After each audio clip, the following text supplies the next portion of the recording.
आपकी सारी reports normal है, आपकी किसी रिपोर्ट में कोई प्रॉब्लम नहीं आई, लेकिन फिर भी आपको कंसीव नहीं हो पा रहा।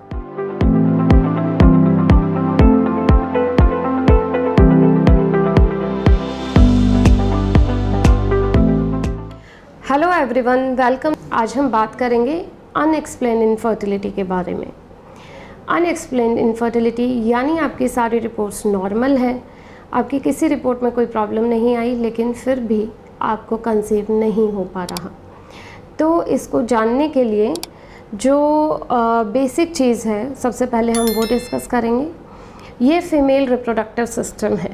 इसमें 2 ओवरीज रहती हैं, 2 फैलोपियन ट्यूब रहती हैं, एक यूट्रस रहता है, ये वेजाइना है। स्पर्म इधर डिपॉजिट होता है सेक्सुअल एक्टिविटी के दौरान, यहाँ से स्पर्म ऊपर जाता है, किसी भी फैलोपियन ट्यूब की तरफ स्पर्म जा सकता है, और यूजुअली ओवरी से एग रिलीज होता है जो ट्यूब कैप्चर कर लेती है। फर्टिलाइजेशन यानी एग और स्पर्म का जो फ्यूज़न होता है वो ट्यूब में होता है, इस साइड होगा या इस साइड होगा। फिर जो एम्ब्रियो बनता है वो ट्रैवल करता है ट्यूब से होता हुआ गर्भाशय यानी यूट्रस यानी बच्चेदानी के अंदर आ जाता है। प्रेगनेंसी यहीं इम्प्लांट होती है यानी गर्भरोपण होता है, और फिर प्रेगनेंसी धीरे धीरे धीरे धीरे बढ़ती जाती है।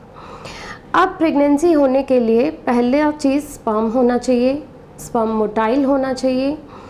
दूसरा, यूट्रस ठीक होना चाहिए, फैलोपियन ट्यूब खुली होनी चाहिए, ओवरी होनी चाहिए, और ओवरी में एग बनना चाहिए, जो एग पूरा मैच्योर होके रिलीज़ होना चाहिए।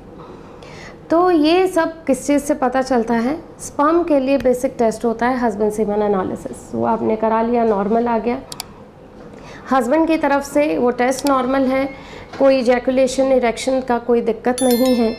फिर फीमेल की साइड से अल्ट्रासाउंड बेसिक नॉर्मल है, आपने फॉलिकुलर स्टडी कराया जिसमें ये भी दिख गया कि एग बन रहा है, रिलीज़ हो रहा है टाइम पे, अंदर लाइनिंग जो होती है गर्भाशय की वो भी अच्छी बन रही है बच्चे को लेने के लिए यानी गर्भरोपण के लिए। और आपने फिर टेस्ट कराया ट्यूब का, जिसको कि HSG कहते हैं या लैप्रोस्कोपी कहते हैं, उसमें ट्यूब्स भी खुली हुई आई, लेकिन सारे टेस्ट होने के बाद भी आप प्रेग्नेंट नहीं हो पा रहे हैं। ऐसा क्यों? ऐसा बहुत सारे लोग जानना चाहते हैं। देखिए 80-90% कपल्स में हमें कोई ना कोई रीज़न मिल जाता है, लेकिन अनफॉर्चुनेटली 10-20% लोग ऐसे होते हैं जिनकी इन्वेस्टिगेशन में हमें कुछ मिलता नहीं है, लेकिन हम भी पेशेंट को एक्सप्लेन नहीं कर पाते कि वो प्रेग्नेंट क्यों नहीं हो पा रहा।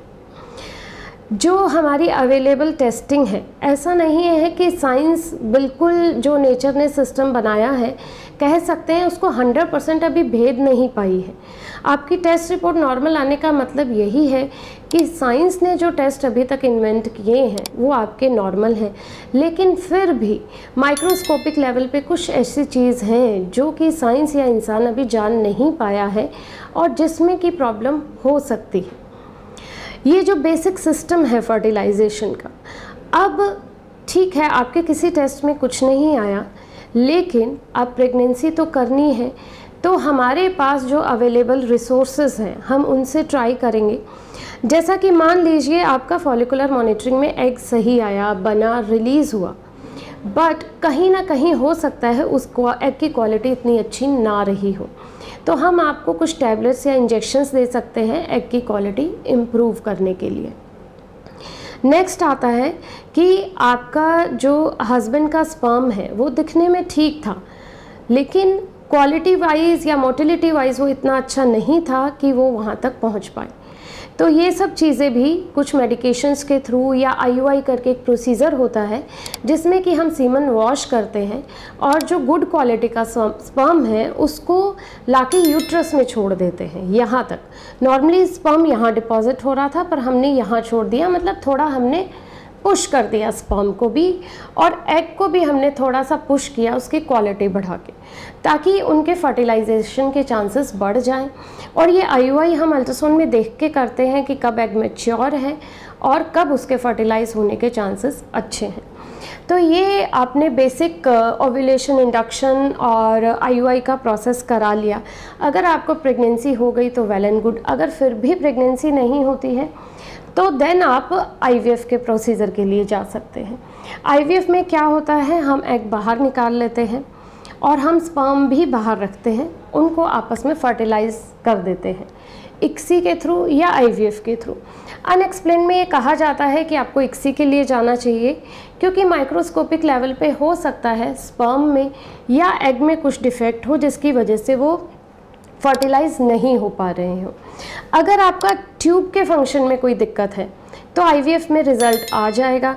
लेकिन अगर आपकी देखिए एचएसजी और लैप्रोस्कोपी में हम ट्यूब्स देख पाते हैं, लेकिन ट्यूब का भी इंटरनल फंक्शन ठीक है या नहीं इसके लिए कोई टेस्ट नहीं होता है।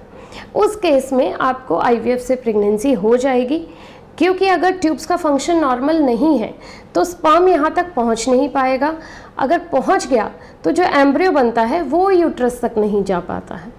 तो ये चीज़ें जो होती है ये आईवीएफ से ओवरकम हो जाती है क्योंकि उसमें फर्टिलाइजेशन लैब के अंदर किया जाता है और फिर फर्टिलाइज जो एम्ब्रियो होता है उसको हम डायरेक्ट यूट्रस में रख देते हैं।